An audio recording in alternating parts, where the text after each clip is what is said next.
ব্যবসায়ী তো তার মূল্য বাড়ানোর কথা ছিল না, রাজনীতিবিদ তো দুর্নীতি ছিল না, অর্থাৎ প্রত্যেকেই তার তার সাংবাদিক তার কলমের অতিরিক্ত লেখার কথা ছিল না। প্রত্যেকে তার জায়গায় যে তাকওয়ার নীতিটার ভিত্তিতে একটি সমাজ বিনির্মাণের যে জিম্মাদারি, সেটি হচ্ছে এই রমাদানের অন্যতম শিক্ষা। আর এই আপনার রমাদান তাহলে আমাদের তাকওয়াটা কি হবে? আসলে আল্লাহ তাআলা সেটাই বলেছেন যে এই প্র্যাকটিসের মাধ্যমে তোমাদের গোটা জীবনব্যাপী যে জীবন আদর্শ আমি তোমাদেরকে দিয়েছি, তার কারণে এই রমাদানের মর্যাদা। আসুন আমরা প্রত্যেকেই এই কোরআনকে আমাদের রাষ্ট্রীয় জীবন থেকে শুরু করে ব্যক্তি জীবন, পারিবারিক জীবন, সামাজিক জীবন, সর্বত্র আমরা এই কোরআনকে এই সমাজে বাস্তবায়ন করি।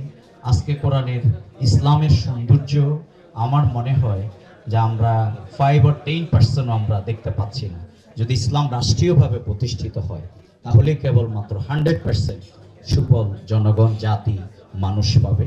আল্লাহ তাআলা সেই রকম একটি তাকওয়া ভিত্তিক সমাজের বিনির্মাণের প্রস্তুতি আমাদেরকে গ্রহণ করার দিকে নায়েত করুন।